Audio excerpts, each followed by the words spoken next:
जय जगन्नाथ दर्शक बंधु चलतु नजर पकाइबा आज सकाळर केतोटी गुरुत्वपूर्ण खबर उपरे सेतिपाई भिडियोटी को प्रथम रु शेष जाए देखिबा पाई अनुरोध। भिडियोटी भल लगिले भिडियोटी को लाइक करी चैनल को सब्सक्राइब करी शेयर करने को जमारू भूलंतु नहीं।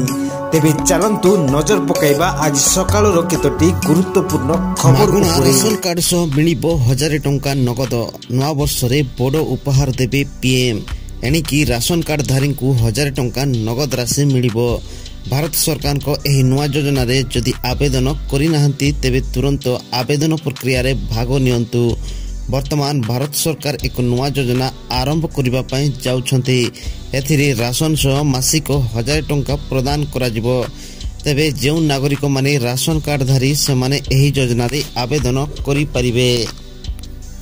परवर्ती खबर बड़ सूचना देले मंत्री जनवरी रु नुआ राशन कार्ड। पूर्व सरकार बहु अयोग्य हिताधिकारी को राशन कार्ड प्रदान करथिले। बीजेपी राज्य रे सरकार गठन करिबा परे जाल राशन कार्ड धारी को चिन्हट प्रक्रिया को जोरदार करछि। ई केवाईसी जांच आरंभ हेबा ठरू ए पर्यंत 4 मास मध्यरे 1,77,068 जन भूत राशन कार्ड धारी चिन्हट हेलेनी।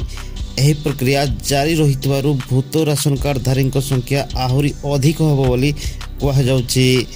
तेबे भूत राशन कार्ड धारी बदल रे प्राय 1,77,068 जन प्रवासी ओडिया को राशन कार्ड जगाई दिया जिबाकु निष्पत्ति होइतबा खाद्य जोगाण और खाउटी कल्याण मंत्री कृष्णचंद्र पात्र कहिसंती।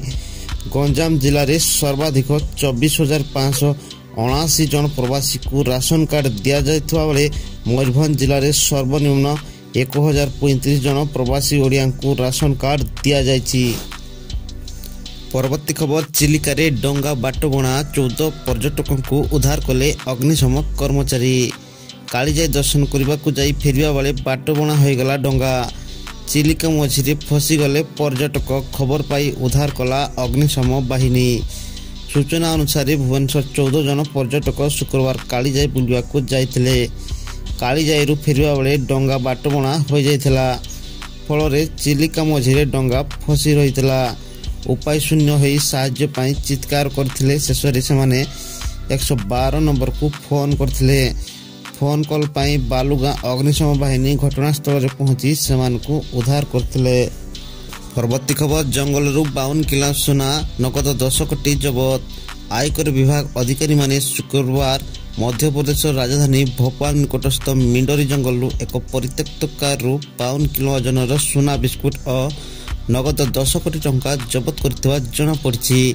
जबत सोना बिस्कुटर मूल्य 40 कोटी टंका हेबो बोली आकलन करा जायछि। प्रवर्तन निर्देशालय लोकायुक्त पुलिस मिलित सहयोग रे आयकर विभाग पक्षर रियल एस्टेट व्यवसायी उपरे चढ़ाऊ जारी रही। परवर्ती खबर अदा धान को तदारक करी क्षतिपूरण कथा चिंता करिवे सरकार। राज्य रे लघुचाप जनित वर्षा लगी रही। लगाण वर्षा रे बेहाल हेलानी स्थिति। वर्षा को नहीं चिंता रे चाषी कूल।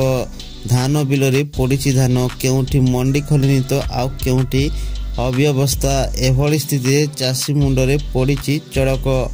मंडी रे भी धान अदा हेबा संभावना रहितवारु चाषी को घारिछि चिंता।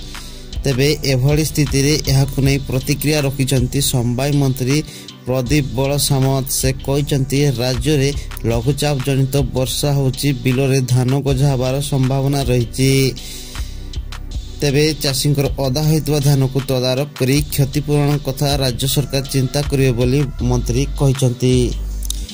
परवर्ती खबर आसंता 18 रु हीराकुद जलभंडार रे पक्षी गणना दिनक रे हेबो गणना कार्य। आसंता जनवरी 18 तारिख रे हीराकुद जलभंडार रे पक्षी गणना। जलभंडार 500 वर्ग किलोमीटर रे पक्षी गणना हेबो। ए नै हीराकुद वन्यप्राणी डिविजन डीएफओ अंशु प्रज्ञा दास सूचना दैछंती।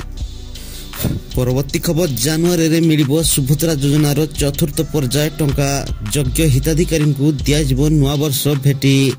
सुभद्रा योजनार चतुर्थ पर्याय टंका को नै चर्चा जोर धरिछि। 3टी पर्याय रे योग्य महिला अकाउंट रे प्रथम किस्तीर टंका पहुंचबा परे चतुर्थ पर्याय को अपेक्षा कर रहिछंती अनेक हिताधिकारी।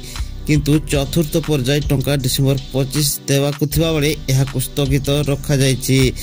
ତେବେ ଏନେଇ ବର୍ତ୍ତମାନ ଚତୁର୍ଥ ପର୍ଯ୍ୟାୟକୁ ନେଇ କୁହାଯାଉଛି ଯେ ଏହି ଟଙ୍କା ଆସନ୍ତା 2025 ଜାନୁଆରୀରେ ସରକାର ପଠାଇ ପାରନ୍ତି। ଏହି ପର୍ଯ୍ୟାୟରେ ପ୍ରାୟ 20 ଲକ୍ଷରୁ ଅଧିକ ହିତାଧିକାରୀଙ୍କୁ ଏହି ଟଙ୍କା ପ୍ରଦାନ କରାଯିବ।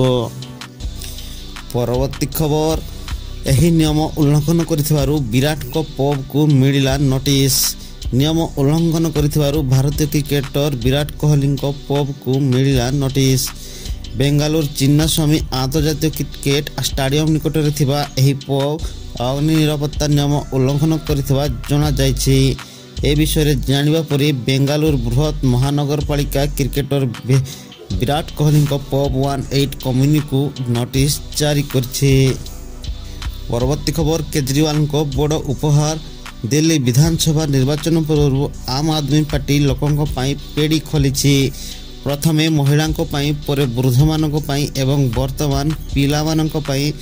ପୂର୍ବତନ ମୁଖ୍ୟମନ୍ତ୍ରୀ ତଥା ଏପିଏଫି ମୁଖ୍ୟ ଅରବିନ୍ଦ କେଜରିୱାଲ ଏକ ବଡ଼ ଘୋଷଣା କରିଛନ୍ତି। ସେ ଆମ୍ବେଦକର ସ୍କଲାରସିପ୍ ଘୋଷଣା କରିଛନ୍ତି। ପରବର୍ତ୍ତୀ ଖବର, 43 ବର୍ଷ ପରେ କୁଏତ ଗସ୍ତ କରିଛନ୍ତି ମୋଦି। ଏସବୁ ଗୁରୁତ୍ୱ ବିଷୟରେ ଆଲୋଚନା କରିବେ। ପ୍ରଧାନମନ୍ତ୍ରୀ ନରେନ୍ଦ୍ର ମୋଦି ଶନିବାର 2 ଦିନିଆ ଗସ୍ତରେ ଯାଇ କୁଏତରେ ପହଞ୍ଚିଛନ୍ତି, ଯେଉଁଠାରେ ସେ କୁଏତ ନେତୃତ୍ୱଙ୍କ ସହ ଆଲୋଚନା କରିବେ। କୁଏତର Amir Sheikh Meshal al Ahmad al Jaber al ସବାଙ୍କ ନିମନ୍ତ୍ରଣ ନେଇ ପ୍ରଧାନମନ୍ତ୍ରୀ ମୋଦି କୁଏତ ଗସ୍ତ କରିଛନ୍ତି। 43 ବର୍ଷ ପରେ ଭାରତୀୟ ଭାବେ ପ୍ରଥମ ମୋଦି କୁଏତ ଗସ୍ତ କରିଛନ୍ତି। ଶେଷଥର ପାଇଁ 1981ରେ ଇନ୍ଦିରା ଗାନ୍ଧୀ ପ୍ରଧାନମନ୍ତ୍ରୀ ଥିବା ସମୟରେ କୁଏତ ଗସ୍ତ କରିଥିଲେ। ଏହା ପରଠାରୁ ଭାରତର କୌଣସି ପ୍ରଧାନମନ୍ତ୍ରୀ କୁଏତ ଗସ୍ତରେ ଯାଇନଥିଲେ। ପରବର୍ତ୍ତୀ ଖବର, ଭାରତୀୟ ସେନାରେ ସାମିଲ ହେବ ନୂଆ K9 ବଜ୍ରତୋପ। ଆହୁରି ଶକ୍ତିଶାଳୀ ହେବ ସ୍ଥଳ ସେନା। ସେନାରେ ସାମିଲ ହେବେ ନୂଆ K9 ବଜ୍ରତୋପ। LNT ସହ 7,628 କୋଟି ଟଙ୍କାର ବୁଝାମଣା କଲା ପ୍ରତିରକ୍ଷା ମନ୍ତ୍ରଣାଳୟ। ପ୍ରତିରକ୍ଷା ସଚିବ ରାଜେଶ କୁମାର ସିଂହଙ୍କ ଉପସ୍ଥିତିରେ ଶୁକ୍ରବାର ଲାର୍ସନ ଆଣ୍ଡ ଟୁବ୍ରୋ ସହ ବୁଝାମଣା ହୋଇଛି। 155 ମିଲିମିଟର ପର 52 କ୍ୟାଲିବର ବିଶିଷ୍ଟ K9 ବଜ୍ରଟି ସ୍ୱୟଂଚାଳିତ ତୋପ କିଣିବା ପାଇଁ ପ୍ରତିରକ୍ଷା ମନ୍ତ୍ରଣାଳୟ ବୁଝାମଣା କରିଛି। ପରବର୍ତ୍ତୀ ଖବର, ସମ୍ବଲପୁର ଆସିବେ ସ୍ୱରାଷ୍ଟ୍ର ମନ୍ତ୍ରୀ। ଉଦ୍ଘାଟନ କରିବେ VIMSAR super speciality hospital. Sambalpur ଗସ୍ତରେ ଆସୁଛନ୍ତି ସ୍ୱରାଷ୍ଟ୍ର ମନ୍ତ୍ରୀ ଅମିତ ଶାହା। ଆପାତତଃ ଗସ୍ତ ତାରିଖ ସ୍ପଷ୍ଟ ହୋଇନଥିଲେ ମଧ୍ୟ ଆସନ୍ତା 28 କିମ୍ବା 30ରେ ସେ ଆସିପାରନ୍ତି। ଏହି ଅବସରରେ ସେ Burla VIMSAR super speciality hospital ଉଦ୍ଘାଟନ କରିବେ। ଏନେଇ ଭୀମସାର ନିର୍ଦ୍ଦେଶକ ଅନ୍ୟ ବିଭାଗ ଅଧିକାରୀଙ୍କୁ ଚିଠି ଲେଖି ପ୍ରସ୍ତୁତ ରହିବାକୁ କହିଛନ୍ତି। ପରବର୍ତ୍ତୀ ଖବର, 53 ବର୍ଷ ପରେ ପୁଣି ବାଂଲାଦେଶ ଫେରିବା ଆରମ୍ଭ କରିଛି ପାକିସ୍ତାନୀ ସେନା। 1971 ମସିହାରେ ପୂର୍ବ ପାକିସ୍ତାନରୁ ପାକିସ୍ତାନୀ ସେନାକୁ ଭାରତୀୟ ସେନା ତୋଡ଼ିଥିଲା। ଏବେ 53 ବର୍ଷ ପରେ ପୁଣି ତାର ପୁନରାବୃତ୍ତି ହେବାକୁ ଯାଉଛି। ଅର୍ଥାତ୍ ବାଂଲାଦେଶକୁ ପୁଣି ଫେରିବା ଆରମ୍ଭ କରିଛି ପାକିସ୍ତାନୀ ସେନା। ପାକିସ୍ତାନୀ ସେନାର ଜେନେରାଲ ସାହେବ ଖୁବ୍ ଶୀଘ୍ର ତାଙ୍କ ପୁରା ଟିମ୍ ସହିତ ବାଂଲାଦେଶ ଗସ୍ତ କରିପାରନ୍ତି। ପରବର୍ତ୍ତୀ ଖବର, ରୁଷ ଉପରେ 9/11 ପରି ଆକ୍ରମଣ। ରୁଷ ଉପରେ 9/11 ନ୍ୟୁୟର୍କ ଆତଙ୍କବାଦୀ ଆକ୍ରମଣ ପରି ଏକ ବଡ଼ ଧରଣର ଆକ୍ରମଣ ହୋଇଛି। ରୁଷିଆର କାଜାନ ସହର ଉପରେ ଏକ ବଡ଼ ଡ୍ରୋନ୍ ଆକ୍ରମଣ ହୋଇଛି। ୟୁକ୍ରେନ ପକ୍ଷରୁ ଡ୍ରୋନ୍ ସାହାଯ୍ୟରେ କେତେକ ବହୁତଳ କୋଠାକୁ ଟାର୍ଗେଟ୍ କରାଯାଇଛି। ତେବେ ଆଜିର ଖବର ଆଜି ପାଇଁ ଏତିକି। ଯଦି ଭିଡ଼ିଓଟି ଭଲ ଲାଗୁଛି ତାହେଲେ ଲାଇକ୍ସ ଏବଂ ସବସ୍କ୍ରାଇବ୍ କରିବା ପାଇଁ ଜମାରୁ ଭୁଲନ୍ତୁ ନାହିଁ।